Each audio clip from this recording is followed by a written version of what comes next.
Overall గా అసలు Visakha steel plant కి కూటమే ఎక్కువ చేసింది. అసలు వైసీపీ పాలనలో ఏం జరగలేదు. కొన్ని అంశాలు రివైవల్ ప్యాకేజీ 12,000 కోట్లు అంటే 11,886 కోట్లు సంథింగ్ ఏదో ఇచ్చారు. దాన్ని 12,000 కోట్లు ఇచ్చామని చెప్పేసి టీడీపీ చెబుతోంది. అలాగే అక్కడ ఉన్నటువంటి కరెంటుకి సంబంధించి విద్యుత్తుకి సంబంధించి బకాయిలు, అలాగే సెక్యూరిటీ ఫోర్సెస్కి సంబంధించి ఏపీ ఈపీడీసీఎల్కి కూడా దాదాపు 2,600 కోట్ల రూపాయలు ప్రభుత్వం సాయం చేశామని చెప్పి వాళ్ళు చెబుతున్నారు. వైసీపీ హయాంలో ప్లాంట్ ఉత్పత్తి సామర్థ్యం 20% ఉంటే దాన్ని 79% పెంచామని చెప్పారు. అలాగే బ్లాస్ట్ ఫర్నేస్లు అప్పట్లో ఒకటే పని చేస్తుంటే మేము 3కి తీసుకొచ్చి వాటిని పనిచేసే ప్రయత్నం చేశామని చెప్పారు. సో ఈ విధంగా ఉన్నటువంటి పరిస్థితుల్లో ఇప్పుడు ఎందుకు అనవసరమైనటువంటి రాద్ధాంతం చేస్తున్నారు అని చెబుతూ ఉన్నటువంటి పరిస్థితి. మీరు ఇప్పటి వరకు కూడా జగన్మోహన్ రెడ్డి ఏమైనా లేఖ రాశారా? అలాంటి లేఖలు మీ దగ్గర ఏమైనా ఉన్నాయా? కాపాడే ప్రయత్నం ఏమైనా జరిగిందా? కొంచెం చెప్తారా మాకు? Sir good morning. మీకు ప్యానల్లో ఉన్నటువంటి వారికి కూడా very very good morning sir. ఇవాళ ఎలా మాట్లాడుతున్నారు అని అంటే వాడ దాటక ముందేమో వాడ మల్లన్న, వాడ దాటిన తర్వాత బోడి మల్లన్న అన్నట్టు ఇవాళ మీరు మాట్లాడుతున్న మాటలు అట్లనే కనిపిస్తున్నాయి. ఎంత పారదర్శకత ఉందంటే మీ ప్రభుత్వాల్లో పాపం మరి అనలిస్టులు, మేధావులు, పాపం అక్కడ ఉన్నటువంటి ఎంప్లాయీలు, సిపిఐ వాళ్ళు, సిపిఎం వాళ్ళు, కార్మిక సంఘాలు, పాపం వీళ్ళకి టీడీపీ నాయకులకి, టీడీపీ అధికార ప్రతినిధికి ఉన్నటువంటి తెలివితేటలు లేక సంవత్సరాల తరపు నుంచి అక్కడ ధర్నాలు చేసుకుంటూ పాపం ప్రైవేటీకరణని అడ్డుకుందామనే ప్రాసెస్ లో ఉన్నారు. ఏ మాట చెప్పకుండా ప్రైవేటీకరణ చేస్తాననే దురుద్దేశాలు ఈ ప్రభుత్వంలో లేవని వాళ్ళు పాపం అలాగే ఉండి పాపం వీళ్ళ కళ్ళబొల్లి మాటలన్నీ నమ్మేసి రాష్ట్రంలో అన్ని నియోజకవర్గాలతో కనిపిస్తే గాజువాకలో అత్యధిక మెజారిటీ ఇచ్చినటువంటి గాజువాక ప్రజలంతా వెర్రి జనాలు వీళ్ళ దృష్టిలో. ఎందుకంటే అన్ని ఎర్ర కబుర్లు ఈడ కూర్చొని మనకు చెబితే రాష్ట్ర ప్రభుత్వంలో శుద్ధపూసల మాటలు మాట్లాడితే తెల్లవారుజామున కాస్త నిజాలు మాట్లాడండి. పొద్దున్న మాట్లాడేటప్పుడైనా నిజాలు మాట్లాడాలి మనం. ఇవాళ మీ సెంట్రల్ మినిస్టర్లు అందరు వెళ్ళిపోయి స్టీల్ ప్లాంట్ కడగాల్సింది కదా గనులు. ఎందుకు వెళ్ళి మిట్టలు కడిగారు మీరు? ఈ central minister Rammohan Naidu election కి ముందు ఏం మాట్లాడాడు? ఆయన పెద్ద మనిషి, చాలా పెద్ద మాటలు మాట్లాడాడు కదా. మొన్న వెళ్ళి సెంట్రల్ మినిస్టర్ ని హఠావుటిగా ఇచ్చేసేయండి మిఠాయికి గనులు అని చెప్పేసి మీరు అడిగినప్పుడు, మైన్స్ ఇవ్వమని చెప్పి అడిగినప్పుడు ఏమైపోయిందయ్యా మీ నీతి? ఏమైపోయింది? చంద్రబాబు నాయుడు గారు ఎలక్షన్ కి ముందు వచ్చి ఏం మాట్లాడారు? కలిసి పోరాడదాం, కలిసి ఉద్యమిద్దాం, ఏకమవుదాం అని చెప్పి మాట్లాడారు కదా. ఇవాళ 18 నెలల కాలంలో మీరు ప్రైవేట్ టెండర్లను తీసేసి 32 వర్గాలని ప్రైవేటీకరణ చేసేసినందుకు టెండర్లు ఎందుకు పిలిచారు? మరి టెండర్లు పిలిస్తే వాళ్ళకి రాదా? ఉన్నటువంటి ఎంప్లాయీలు తీసి పక్కన పడేస్తుంటే వాళ్ళకి డౌట్లు రాకుండా ఎందుకుంటాయి?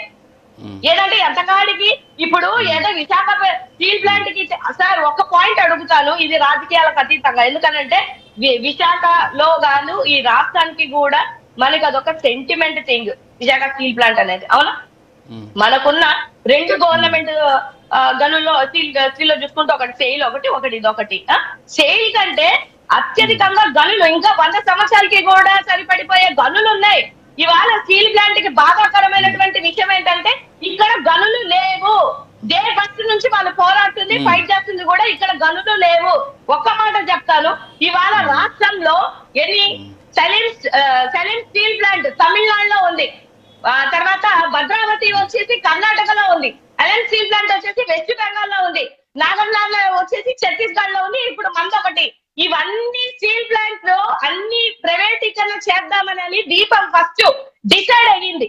ఏది కేంద్ర ప్రభుత్వం డిసైడ్ అయిన తర్వాత ఏదైతే ఇప్పుడు ఉన్నటువంటి డెసిషన్స్ ప్రకారం 2024 జాన్ 3న వద్దు, కర్ణాటకలో ఉన్నటువంటి దాన్ని వద్దని చెప్పేసి వెనక్కి తీసుకుంది. 2022లో తమిళనాడులో వెనక్కి తీసుకుంది. 2019లో వెస్ట్ బెంగాల్ ని వెనక్కి తీసుకుంది. 2017లో అక్టోబర్ 14లో తీసుకుంది. ఇన్ని 4కు సంబంధించినటువంటి వివిధ రాష్ట్రాల్లో ఉన్నటువంటి వెనక్కి తీసుకొని ఒక్క ఆంధ్ర రాష్ట్రంలో ఉన్నటువంటి స్టీల్ ప్లాంట్ ని వెనక్కి తీసుకోపోవడానికి కారణం ఏంటి? మీరు అన్నటువంటి ఆ రాజకీయ లబ్ధులు, మీరు అన్నటువంటి ఏవైతే పెద్ద ప్యాకేజీల కోసం ఎదురు చూస్తున్నారో, మీరు అన్నటువంటి ఇక్కడో మాట అక్కడో మాట మాట్లాడుకొని మీ స్వలాభాల కోసం మీరు తాగట్టు పెట్టారు వైజాగ్ స్టీల్ ప్లాంట్ ని. ఇప్పుడు వచ్చి నీతి సూక్తులు చెప్పడం కాదు, ఇంకొక విషయం చెప్తాను. ఏదైతే అదానీ గారికి అప్పుడు పోర్ట్ కి పర్మిషన్ ఇచ్చింది, 18,000 ఎకరాలు పర్మిషన్ ఇచ్చింది మీ ప్రభుత్వమే. ఇప్పుడు అప్పుడు రాసుకున్నటువంటి ఎంఓయూలో 18,000 ఎకరాలకి ఇచ్చినప్పుడు ఇమీడియట్ గా ఇంకొకటి స్థాపించడానికి వీలు లేదని చెప్పినా కూడా ఇవాళ అక్కడ సంబంధించిన అదానీ గ్రూప్ ఇవాళ సిమెంట్ ఫ్యాక్టరీ చేస్తుంది. దాన్ని అడగలేరే? మీరు అనుకుంటున్నారు స్టీల్ ప్లాంట్ ఎంప్లాయీలే కాదు, సిమెంట్ కి సంబంధించినటువంటి కార్మికులు కూడా అక్కడ ఉన్నటువంటి ఏరియాలో మాకు వద్దురా బాబు అని చెప్పేసి ఇవాళ ధర్నాలు చేస్తున్నారు. దానికోసం మాట్లాడరు. ఎందుకంటే మనం పర్మిషన్ ఇచ్చింది మనమే కాబట్టి, మాట్లాడింది మనమే కాబట్టి. ఇంకా జగన్మోహన్ రెడ్డి గారి కోసం వస్తే, జగన్మోహన్ రెడ్డి గారు చెప్పారని చెప్పేసి కుమారస్వామి గారే నీట్ గా క్లియర్ గా ఆయన వచ్చి మీడియా ముందు మాట్లాడారు, ట్వీట్ చేశారు. పోయి చదువుకోపో, నీకు చదువు రాకపోతే నేనేం చేయలేను. కుమారస్వామి గారు చెప్పినటువంటి మాటలవి, నేను చెప్పినటువంటి మాటలు కాదు. అండ్ ఇంకో మాట చెప్పాడు, ఏంటిది మోదీ గారు వచ్చినప్పుడు అడగడం తప్పితే ఇంకేమీ చేయలేదు వీళ్ళు అని చెప్పేసి మాట్లాడుతున్నారు కదా. మోదీ గారు వచ్చినప్పుడు అడిగాడు, తర్వాత సెంట్రల్ కి కూడా లెటర్ రాశారు. ఏది నేను గవర్నమెంట్ లో ఉన్నప్పుడు, గవర్నమెంట్ లో లేనప్పుడు కాదు. మిస్టర్ అజయ్ కుమార్ గారు వెళ్ళి ఒకసారి జాన్ 27th 2029 లో మీరు ఇచ్చినటువంటి డెసిషన్స్ ని వెనక్కి తీసుకోండి, రీకన్సిడరేషన్ చేయండి సార్. ఇది విశాఖ హక్కు, ఆంధ్రుల హక్కు అనేది మనకు చాలా చాలా అవసరమైనటువంటి సిగ్గు. విశాఖని ఉంచాలి, మీరు ప్రైవేటీకరణ చేయొద్దు, మీరు తీసుకున్నటువంటి డెసిషన్ ని వెనక్కి తీసుకోనని దమ్ముగా ధీటుగా లెటర్ రాసినటువంటి వ్యక్తి జగన్మోహన్ రెడ్డి గారు. ఇప్పుడు మీరు అదే కూటమి ప్రభుత్వంలో 18 కాలం సహవాసం చేస్తున్నారు కదా, మీకు చేతవలేదా రాయడానికి, మీకు చేయి రావట్లేదా రాయడానికి, ఒక్క మాట చెప్పగల సిగ్గు లేకుండా నీ సిగ్గుగా వెళ్ళిపోయి మిట్టలకి ఇవ్వండి అని చెప్పేసి అడుగుతున్నటువంటి మీ తీరు రాష్ట్ర ప్రజలు మిమ్మల్ని ఎంతగట్టలేకపోతున్నారా?